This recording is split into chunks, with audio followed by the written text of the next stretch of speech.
Malawi Today.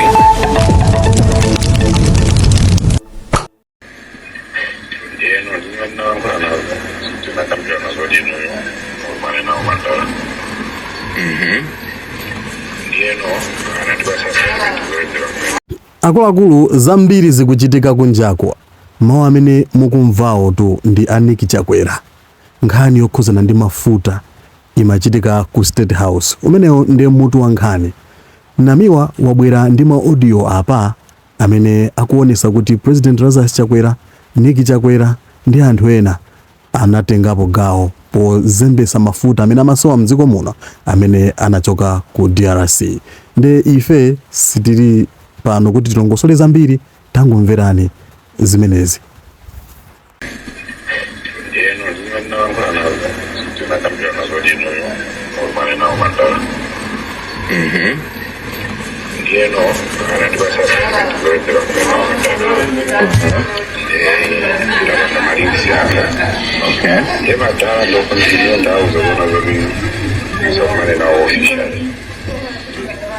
Inetu nalembera 4 days ago kuti kaya ndijani komene ndauze zapa chibale osatiso kuti kaya za official ayi ndenda muza uje nini kudaza kutekni panopa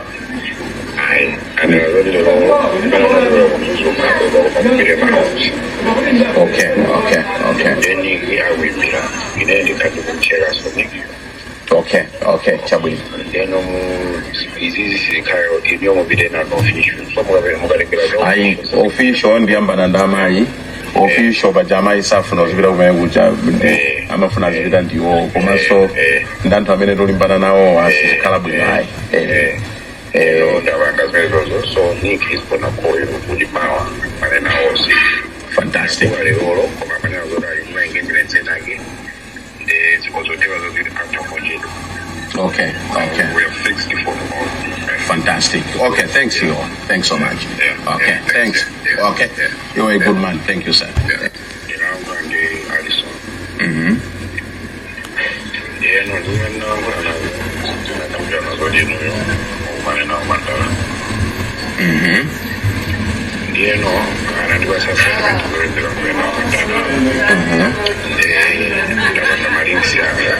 Okay.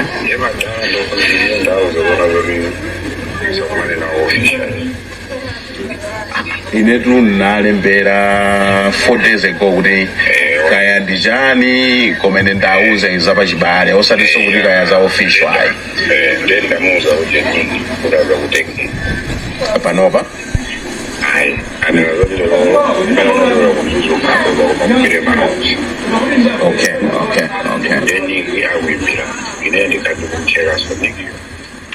Okay, chabwino. Ndeno izizi sikayo ibyo mubide na official. So mugalekera ayi official ndiyambana ndamayi.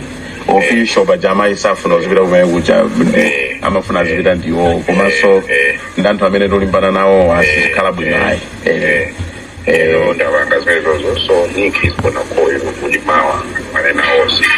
Fantastic. Wale oro koma manena zora engagement again. Okay. We have fixed the phone call. Fantastic. Okay, thanks you all. Thanks so much. Yeah. Okay, Yeah. thanks. Yeah. Okay. Yeah. You're a good man. Thank you, sir. Yeah. Thank you. Kuna bana phone ya bobo. Naba ngakumvisi bura kumanenano. Jana tukura kulimbira phone. Olumuna mujeze nawo. Kuna bobo bajani ndani? Sinde ATC bone. Oh, okay. Nanga siba jana napempa kuti ndikumane nawo anthu achuluko wanamiza koma sana nango ndipanga brotiki.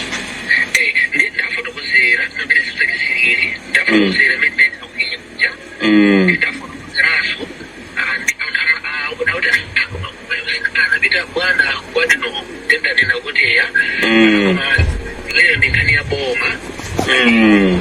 Ndikufuna kuti adinoke abwere magabatiziro.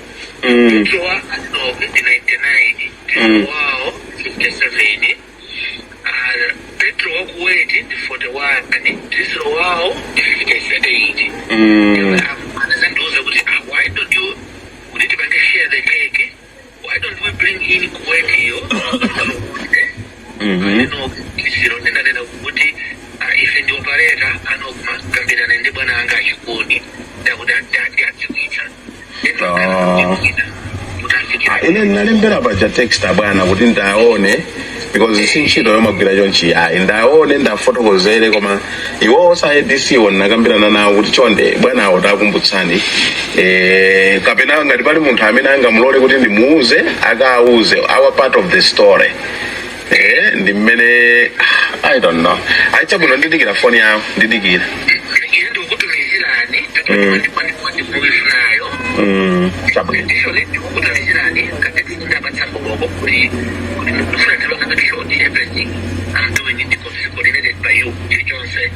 tumizani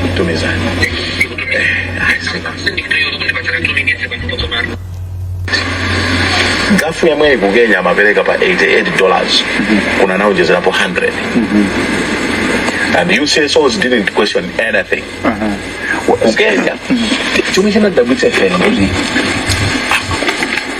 mtengo wako Kenya uja unokuwafika 188 because mafuta ajanakata ya kugenya komwe Tanga is 120 kilometers from Mombasa it's very close to Kenya sama afunika sangana bizile transport sama afunika okwera this thing it will torture them for the rest of their life because anaba yeah because sunga kugenya sanga kulisa 88 kulisa 194 koma we say let us look for peace koma I think isiru safuna kumva kuti nzoteka anthu omwe amene apanga ujena ngati anthu ngati asiya kuti akambirana nawo some of us are not interested in this. We never, even when I procurement, you will never hear what is going on at zero. Come it was my ministry. I said, since now we know this is more than just the office. We are sitting in that office. We can't be seeing things going wrong. What is the need for office? You're 1.7 million per month for what? We are there to serve, to deliver service. Ya gaf agaipitiliza tibina nayo ku SCP because ya gaf ku Kenya amagulisa 88 kunokwenda kafika branch 194. Do we have evidence? Yeah. Kunokwenda fika branch 194.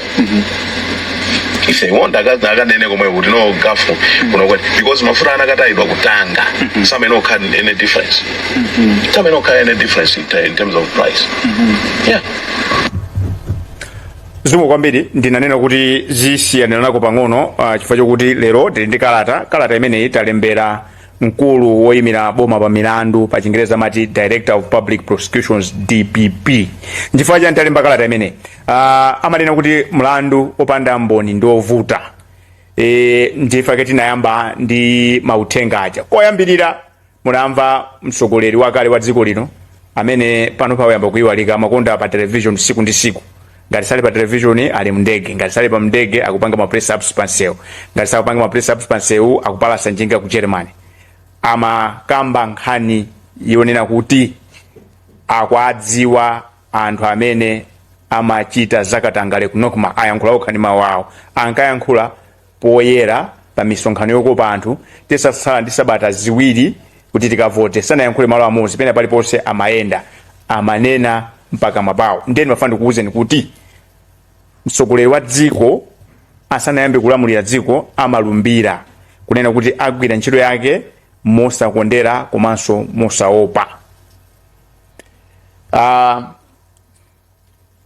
Kachiwiri tinapanga uthenga umene munthu wina amakambirana ndi kumakamba kumatchula mayina nkumapanga ulendo oti awa amene ali mlembi kale ku nduna wa zamphamvu ndi zamagesi apita akakumane ndi achakwera ku State House bokwisa ntchito mwana wawo Nick kuatenga kupita umenewo akunena kuti nthawi amachokera ku Nzuzu.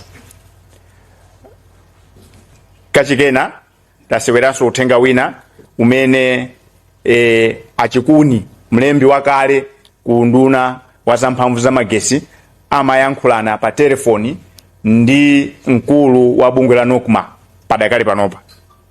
Mkulu ameneyi ndi wamwayi kwambiri.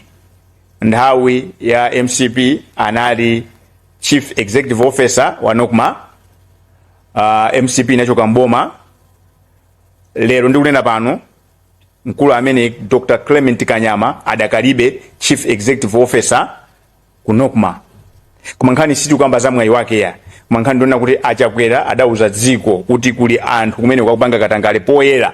Iwo Akanyama sanasusane ndi Achakwera mpaka na lero.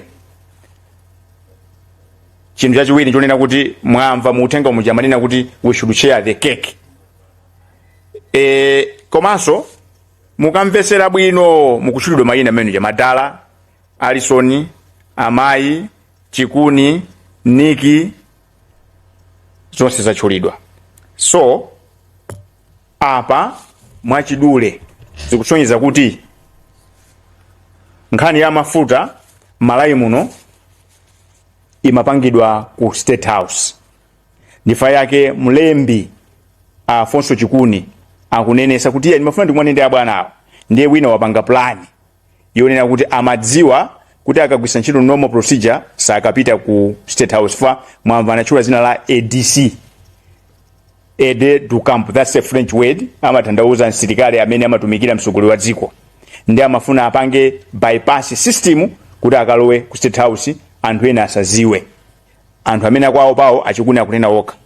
Koma komaliza kuja nkhani yakweka chifukwa Chikuni anena kuti iwo ndotopa ndizochitika za nthawi imeneyo zokhuza mafuta, koma anali okonzeka kunena kuti akaonekere ku ACB. Ndipo tikukhulupirira kuti as a country we have been very unfair to engineer Afonso Chikuni because ali ndi zinthu zoti akapereke ku mtundu wa Malawi. Without much ado, nkhani imene tabwera nayo masana ano kapena madzulo ano njosavuta. Nkhani hii ndi straightforward yonena kuti boma la Malawi litavutika kwambiri ndi mafuta linalandira thandizo la mafuta kuchokera ku dziko la Democratic Republic of Congo DRC. Mafuta awa anali ochuluka malita 30 million. Kufikira lero palibe Malawi yense amene akudziwa kunena kuti kudi mafuta amenewa adayenda bwanji. Facha chimenecho ife ngati bungwe la Malawi limene timayankhulira Malawi tabwera pano ndi umboni wonena kuti talembera mkulu woyimira boma pa milandu Faustino Maere kuti atifufuzire kunena kuti mafuta a Malawiwa ali kuti, ndalama zimene anagulisa zili kuti. Chiganizochi chabwera titasirira ntchito yabwino imene akugwira a Steve Malondera ndi komiti yawo kulondoloza ndalama zija za pension posatira kugulidwa mwa upandu kwa hotelo ya Amalisi. Ife tuganiza kuti popeza nkhani imene yafika kumapeto tichikhazikitse ngati chikhalidwe ku Malawi kuno kunena kuti tizilondoloza ndalama iliyonse ya boma. Chiganizo chimene chiso chikubwera polingalira ponena kuti mu 2020 mu Juni tisanachite chisankho cha chimene analamula makhoti kuti kavotenso ngongole za boma zinali pafupifupi 4 trillion Malawi kwacha. Koma amene timavota mu September 2025 ngongole zija zidakula kufika pa 29 trillion Malawi kwacha. Kuti mupange masamu amene mmazo masamu koza kuti ayipanga times ikandika chani. Ndiyeno padakali panopa tikuvutika ndi misonkho, anthu akaswiri osiyanasiyana kuvutika kuti apeze njira zoti tibweze ngongole zija. Akaswiri akunena kuti patambala 100 kwa cheri yonse imene MRA imatolera pasiku, ngongole kubweza tikumabweza 90 kwacha. Siku liyonse ndalama zatoleredwa. Izi zikopereka chiopsezo kwambiri pa tsogolo la chuma la dziko lino. Ndiyeno pamene anthu akudandaula kuti misonkho iyo akwera, timafuna muziwe kunena kuti pali pena pake pamene tikuganiza kuti panachitika njomba. Kukwera kwa ngongole uku wina wakakwene kuti afotokoze. Ndiye kuti timvane bwino, ndifuna kitayamba ntchito posirira zimene apanga apaki aphungu anu ku nyumba ya malamulo. Ife timaganiza kuti tiyambe tizibweresa nkhani imodzi. Ndiyero utabwera ndi nkhani iyi kunena kuti 30 million liters yapita kuti. Ndipo pesa bungwe lanu la sidedi limakhulupirira umboni zinthu zogwirika, tidalowa pansi tidayamba kufufuza tapeza kuti mafuta amene anabwera kukafika ku NOCMA ndi 1.2 million liters. Mukapanga masamu mutakuona kuti 28 million liters sidafike mdziko muno. Ndiye tidafufuzanso tidapeza kuti pali mmodzi amene amachita malonda m'Malawi muno adapezedwa kuti athandizire kupeza nsika ku Tanzania. So mafutawa atachoka ku DRC anakagulisidwa ku Tanzania. Ndiye pano ndifake talembera mkulu amene ntchito yake ndiyo kufufuza milandu, kuona kuti milandu ikuyenda bwanji. Tikunena kuti tifuna tiziwe kuti mafutawa anakagulisa ndani ku Tanzania yako. Kodi mafuta amene anabwera kuno kumawa popeza anabwera ngati thandizo, ndalama zake ziti kuti zidagwira ntchito yanji. Ndiyeno nkhani yofufuza ndiyovuta, ndifake tinabwerera pambuyo ndikupasani mauthenga aja kunena kuti tisanavote achakwera nayi mapachulo osatika amozi amabwereza na amanena kuti kuli katangale kuno kuma. Kusonyeza kuti mmene amanena achakwera amadziwa kuti mafuta aja tinalandira kuti asili aja sanafike m'Malawi muno. Chimene tipasa jekha nchonena kuti mwina tayiwala koma sindikupita kuti ndachokapo mdziko muno ya. Sinachokepo ndithu kwa zaka 5 zapitazi. Takhanso tikulusatira zochitika sindinamvepo kuti achakwera anayitanidwa kuti akafusidwe. Chifukwa chana akafusidwe ndanena kale poyambira kuti munthu akasankhidwa pa mpando wa president asanayambe kulamula amakalumbira kale. Ndi achakwera analumbira pa 28 June 2020 apo pa Bingu hotelo paja amapachula kuti Malawi Square. Ndiye mamalumbiro adanena kuti akamagwira ntchito yawo sazikondera komanso samaopa. Ndiye tibwerere pambuyo kuti nawo munthu amene analumbira kuti samaopa ndifa chani ataziwa kuti kuli katangale kuno kuma anakhala chete. Chabwino atakhala chete bwana yosangokhalira chete ndifa chani amatiuza. Ndiye tunena kuti ntchito ndiyi amayere mwaita ana achakwera atiuze anthu amene amaba mafuta kuno kuma achakwera also atiuze kumene kwapita 30 million liters yathu. Ubwino wake nkhani ikoma kuti poyambira palipo mlembi wakale ku nduna zamphamvu Afonso Chikuni amafunisisa kunena kuti apite ku commitment, ndipo tipemphaso kuti amenewa atetezedwe akhale state witness, apezeredwe malo abwino akhale chifukwa akuoneka kuti ali ndi zambiri, akutchula mayina amayi, akutchula ndani anthu amene akanena kuti amene amati amayi amathandauzanji. Nkhani yachakwera sangayithawe chifukwa kuti ma audio amene tasiwera apa ndi apakamwa pawo komanso ma audio onse aonesa kuti mu nthawi yawo nkhani yogula mafuta amapangira ku State House. Ma audio aja tinasewera apa mwadaladala cholinga chokuti wina asanamizire kuti akusowa poyambira. Ife si ma detective koma tikudziwa kunena kuti mauthenga amene tinawawa ngokwanira kunena kuti anthu ayambe kafukufuku. Koma nkhani ipepuka chifukwa chonena kuti amene anali mkulu wa bunge la Nokma Clement Kanyama nthawi imene yachakwera amanena kuti kuli katangale ali konkobe, kusonyeza kuti nzokhweka kambiri kungwafusa kuti kodi tatiuzeni kunena kuti zidayenda bwanji apa. Chinthu chachiwiri kalatayi iperekanso kwa mlembi wa president Dr. Justin Saidi chifukwa chonena kuti iwowa ndi wapampando wa Nokma, kusonyeza kuti akuyeneka kuti afuse a chief executive anene kuti asidedi akuti tinalandira mafuta ku DRC. Ndikuyankhula pano tili ma documents kale 1.2 million liters imene inabwera mdziko muno, koma ma documents enawo amene angadziwe kumene ali ndakanyama. Izi zifunika chifukwa chani? Tili ndi ngongole imene ndanena kale kuti tonse tikulipira. MRA ikatolera 100 kwacha iliyonse 90 kwacha ikupita ku ngongole, kumasala 10 kwacha yokha. Ndifake mutati muone boma likupanikizira be kumangongola koma tikuganiza kuti ngongole zinazo zinali zadala. Ndi apa tayamba ulendo onena kuti tizilondola tambala iliyonse ya boma. Lero amene kuti wandisokosera nkulinga utamva tinabwera ndi nkhani ya 30 million liters amene tinalandira kuchokera ku DRC. Ndinene ichi kunena kuti thandizo liyonse limene likamabwera mdziko muno ngati labwera la Malawi likuyeneka kuti pakhale njira yabwino. Akanakhala kuti mafuta wabwera muzina la anthu akaneneranso nokumasikana lowapo komanso zinakhala zodabwisa kuti anthu amenewa akulandira bwanji thandizo lotero pamene akugwira ntchito yotumikira Amalawi.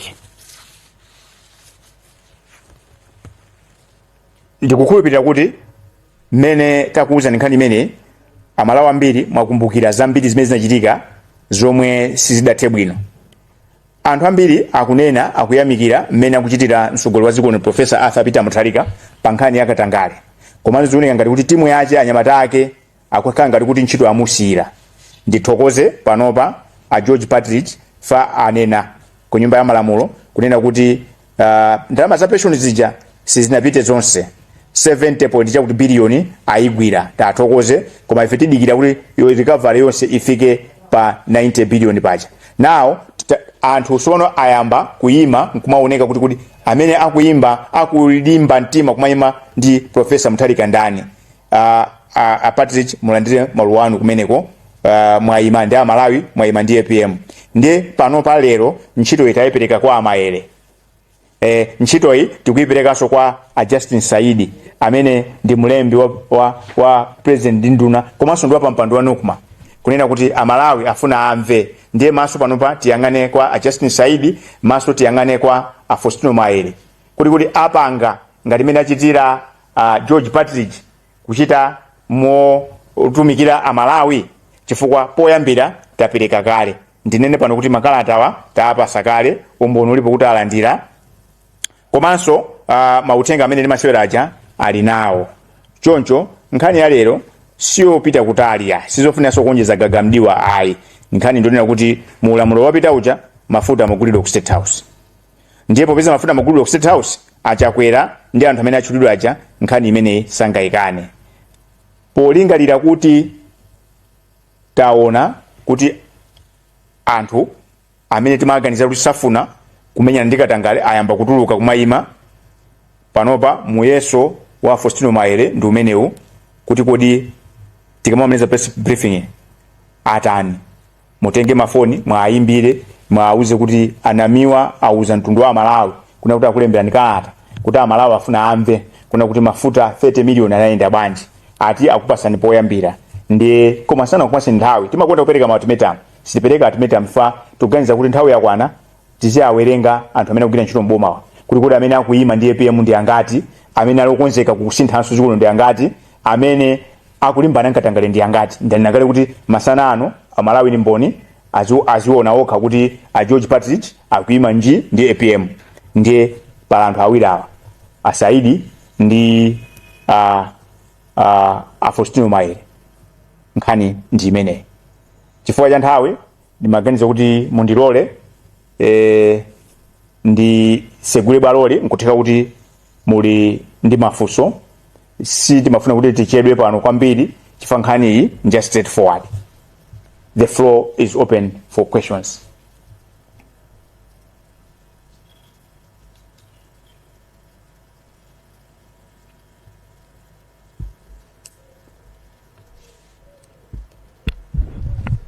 Okay, ndine Franklin Mtabalika kuchokera ku Zodiac. Mangofuna nditadziwa kuti zimene mwasewera zija kufotokoza kwanu ndi umboni ndithu poyambira pamenepo kuti nthambi zokhudzidwa zitha kutenga gawo.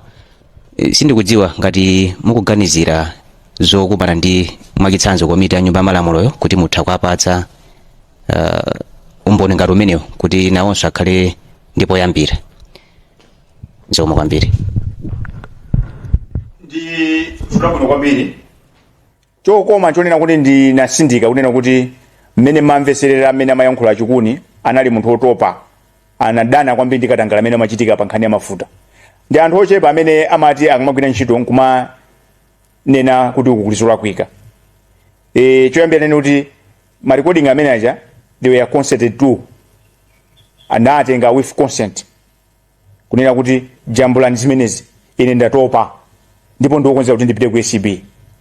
Ndifa kunena kuti kupatula kunena kuti tifuna tikhale amene wakakhale mboni ya boma afoso chikuni, ndimafunanso ndipemphe kuti ku nyumba ya malamulo munthu wina adzuke ngati mene apangira a George Partridge lero kukhale bill yona kuti tiziteteza anthu amene amatulusa mauthenga, whistleblower protection. Chifukwa kuti Malawi muno anthu ali ndi mauthenga ambiri amene apangisa kuti tizivutika ndi ngongolezi chasikuti zinali ngongolezi nizeni. Anthu ena mapindula pamwamba pa mavuto a Malawi. Andi anthu apitira kupindula. Chowawa nchonera ndalama zilipo. mwaona amene kesi yabwino amene atipasa ndi Amalisi Hotelo. Akanapanda kuti Amalawi simunazuke ndalama zinapita. Koma Amalawi mutazuka komanso titaona patriotism imene aonesa a George Partridge, taona kuti tapezako apanga recover about 72.2 billion. Ndiye kuti tindi chikupiro kuti likamatamawa mwina akhala kuti 80 billion tatolako. Ndiye ndi chikupiro kuti titati tapanga chimodzimodzi mauthenga omwe atipasa Amalawi tikhoza tsiku lake mwina kupeza kuti tatolera mwina 3 trillion. Fani ndalama zozili Malawi momuno. Koma ndalama zina ngati zili kunja tikhozanso kuzitani kuzilondoza. Ifasi kuti amaba okhayi. 1 2 ndalama iliyonse yaboma imatenga mapepala angapo amene amasaini anthu angapo. Zimene munasayinira zija, zimene munasunga zija bwerani. Mukabweresa umboniwo ife tikakupempherani kubomako mukakhala ngati state witness. Mozi nkhani yoyambirira apa chidwi chatu chikali tolera ndalama zimene zapita zija. Ngongole ya 29 trillion zaka 5 it doesn't make sense. Fa ndanena ndipo ndibwereze kuti mu 2020 azati 28 June imene achakwera mayamba kulamula dziko lino ngongole za boma zinali pa 4 trillion. Forex tali ndi over 1 billion US dollars. Koma within 5 years ngongole kutembenuka mfika 29 trillion. Chizungu chake kuti unsustainable. Kusonyeza kuti maiko ena obwerekesa ndalama sanga tiberekese ndalama. Ndiye sikuti zinangochitika ya. Alipo ena amapindula. Amatika pampeni kumatipangisa ngongole ndalama zili matumba mwawo. Ndiye nthawi yakwana kuti ndalama zozibwerere. Kuti ndalama zikoza kubwerera Amalawi musakaike, a George Partridge apanga demonstrate lero asonyeza kunena kuti tili ndi malamulo, tili ndi akadaulo oti ndalama akoza kutani kuzilondoloza. Tifanira kuti TNT ambire pamenepo. So kuyankha funso lanu mwacho ndunji. Apaka ndi ntchito yambiri kuti agwire. Iyi ndi straightforward. Ndifake tangoyipitisa kwa amene amayang'anira za criminal. Akanakhala kuti milandu isikuonesa ma criminal elements tikananena kuti tipita ife court iko tikamang'ale. Koma nkhani iyi ndiyo kuza ndithu milandu ya criminal. Ifake tikwauza kuti bwana Maere kumeneko ntchito iyi muigwire. And in fact izizi zimeneka kuchitika momuja mu Oktoba atangulumbira IPM zimeneka zinthu zani izi ziyambe kulondoloza kuti ndalama zapita kuti. Tidanena ndipo tibwereza pano kuti anthu akusunga ndalama manyumba mu drawer. Ndalama zozibwerere mu system Amalawi akuvutika. Ndalama yazikabwerera muona kuti pressure pa public expenditure isika. Chinthu chinanso chimene mwina anthu sakuchinena kunena kuti forex ikuvuta kwambiri ivuta chifukwa chake nchonena kuti mulima kwa chambiri amene akunguzungulira. So we have got too much watchers chasing very few dollars pa market page. Nifake zikukanika kunena kuti tikhale ndi stability ya forex. Chimenecho nene pano. So njira ina apart from fundamentals amene angapanga Partridge ma economist enawo njira yokhweka ndona kuti we should follow this money. Case study yabwino ndi Amalisi Hotelo.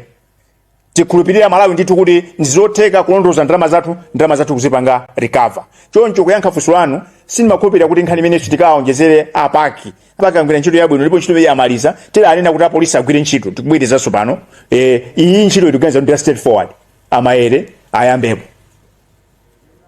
zikomo kwambiri ndikhulupirira kuti ndayankha. Mwina muganiza za funso lina ndinene kuti pamene tikudandaula za 128 billion imene yapita kwa Amalisi kwa chaichi muziwe kuti mzuko muno akaswiri amene apanga masamu akuonesa kuti 300 billion US dollar 300 billion US dollar ikusoweka kuzera kumalonda agolide. So nkhani ina ndona kuti Amalawi tivale zilimbe titeteze miyala yathu yantengo yapatali. Ndalama ngati takwiya ndi 128 billion Malawi kwacha. Nanga bwanji mutamva kuti tikumaluza pafupifupi 300 billion US dollars. Dziko lomwe limene akunena kuti forex mulibe kumalawi kuno ndikuthekera. And ndikupita kuti tikamaza bwera pompano kuzakamba nkhani za migodi tizavomeza na Malawi kuti ife tisiye kunena kuti chuma chathu chili mu ulimi, chuma chathu chili mu migodi. Koma kuti ena yake pena pake sakugwira ntchito yawo. Ndiye Malawi mukonzeke tikhandi kubwera ndi nkhani yapadera yona kuti Malawi wina aliyese aziteteza miyala yake, Malawi wina aliyese aziteteza soya wake, tiziteteza nteza, chilichonse tiziteteza sugar, chifukwa mziko muno zinthu timalekerera. Anthu ambiri amene timalekerera kuti ateteze zinthu chidwi chawo njoti azilemerese. Ndiye nthawi yakwana makamaka okachinyamata tibwera zalongosana bwinobwino tigwirane manja. Nkhani ya Amalisi yatizusa. nkhani ya malisi yatiphunzitsa kuti ife Malawi timaziyang'anira pansi, tili nkuthekera kuti tipulumutse dziko lathu, and the time is now. So iyo ndimakutidusamo nkhani ya migodi tibwera zakhazikika pompa, koma ndifuna ndikuwuzeni pacha kuti kusidedi tili ndi toll free line imene mutha kumatipasa mauthenga tikupasani, komanso tikhazikisanso toll free ya WhatsApp yoti simuzipasa chani mauthenga. Nkhani ndionena kuti ngongoleja ya 29 trillion doesn't make sense. Ndalama zilipo anthu akutipanga chipongwe. We cannot proceed like this kuti zikhanga kuti makasa anthu. No, that's not one. Yes, the floor is still open. I'm Jane Chirwa from Miji FM. My question is, you have stated that you're not giving them an automatum. Simukwapatsa mali mnthawi anthu amenewa. Kodi mukutanthauza kuti anthu amene mukakhulupirira kuti zifufuzidwa moyenera mu nthawi yake nkhani imeneyi? Afusa bwino kwambiri. Ndanena kale kuti pakatipa anthu anataya chikhulupiriro ndi makosana amene akulamula boma la DPP. Amanena kuti amene akulimbana katangale ndi APM yekha. Amanena kuti APM is alone in the fight against corruption.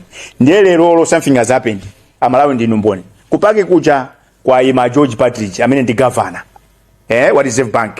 Wanena kuti aya Malawi mutikhulupirire ena afe tigwira ntchito ndi APM, umboni wake ndalama zija timatandalwa zija atazigwira 72 billion Malawi kwacha. Yasala chama 18 billion imene akuilondolozabe. Chimene chatipasa chikhulupiriro ndiye malamu kuti apase amaere masiku kuti masiku awa nkhani ndiona kuti kudi amaere, are you ready to join the league ya George Patrick? Apapa kuti kuti zibwera ikasero kamene kuti tingofusa kuti inu mndu okwenza kuti mugwire ntchito ndi APM tikonze dzikoli. So muyeso waukulu ndi umene tikuwapasa lero, sitinapase nthawi. Ndifanira kuti tikamamaliza msonkhano wathu lankhani mwauze kuti anamiwa atu akuti maso onse Amalawi ali kwa inu, afuna Amalawi amve kuti 30 million liters ya mafuta imene achokera ku DRC ngati thandizo ku Malawi ili kuti 1.2 million akuti inabwera, koma 28 point chakutiyo sinabwere.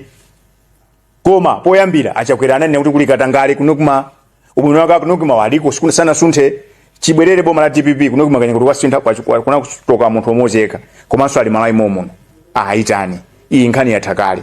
So posapasa ultimatum sikuti ndi kuti kapena kuti I don't know how to put it, koma nkhani ndona kuti George Patrick has set a precedent.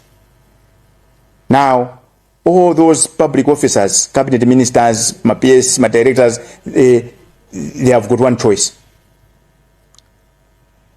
stand up, side with APM in the fight against corruption, or they should not be anywhere near a public office, because public office is about accountability. Public office is about trust. Now ntchito imachokera kwa ndani? Kwa inu ndine amene timalipira nsonko, amene timavota. So wina aliyense amene ali public office should be ready to be held accountable. Ndipo chimene lero ndine munthu wokondwa kwambiri chifukwa Patrick anena kuti aperekanso zilango kwa anthu aja kupatula zina zimene zibwerazo, koma kuti aliyense apereke 40 million chokera mthumba mwake. Zibwana zambiri zimachitika paziko pano mwaziziwa anthu amati amazotika bandalama ya boma akandimanga ndikatuluka papero basi ndalama jatani yapita. Apapa tisinthe style. Choyambira zitola kati ndalama zathu yazibwerere mena chiza Patrick. Kena akamba ngati pali zomangidwa azimangidwa kwa ndalama zitani ndalama zibwerere. Muona kuti mine tayamba apa katangale asikiratu. Chifukwa Malawi muno katangale anakhazikika. Munthu osapanga katangale umuoneka ngati munthu opusa. Taombera manja nthawi yaitali. Nthawi yakwana kuti tikonze dzikoli, because ngati sitithana ndi katangale atimaliza.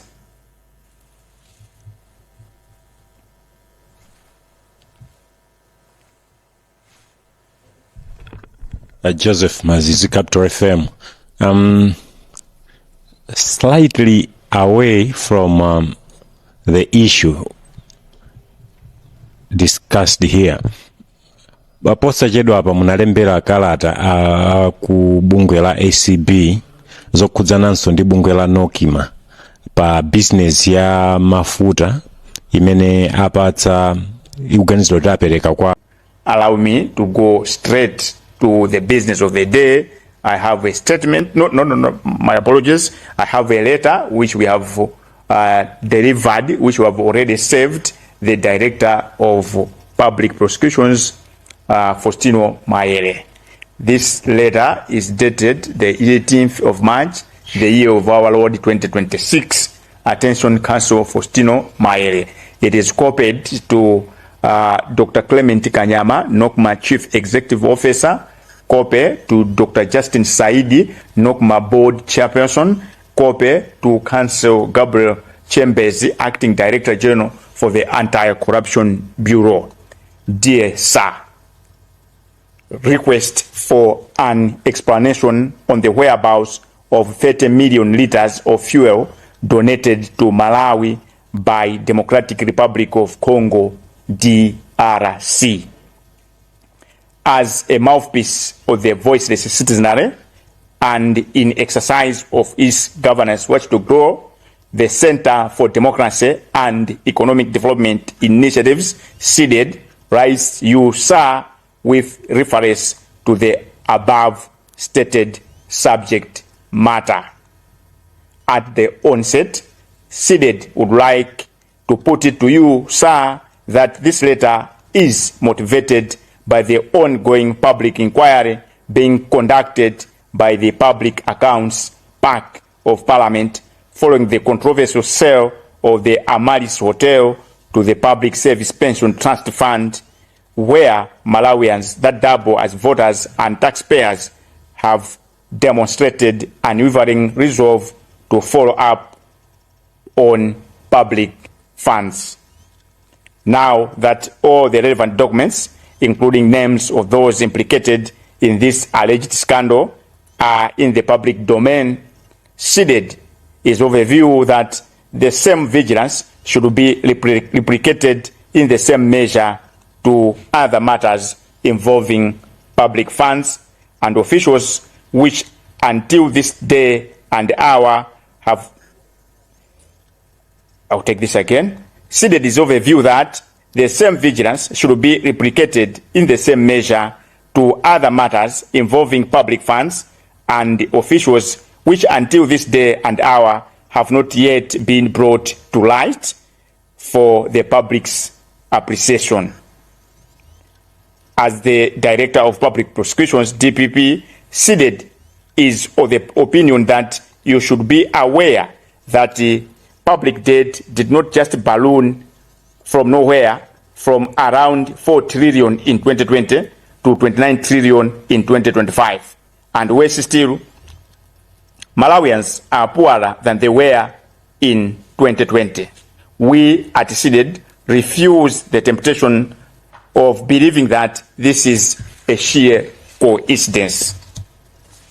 In view of the above, CDED feels duty-bound that there are issues that involved public funds which did not make sense to leave them just like that. A situation which can be construed as an injustice to the overtaxed Malawians and the hardworking public servants that are trying hard to repay the unprecedented public debt.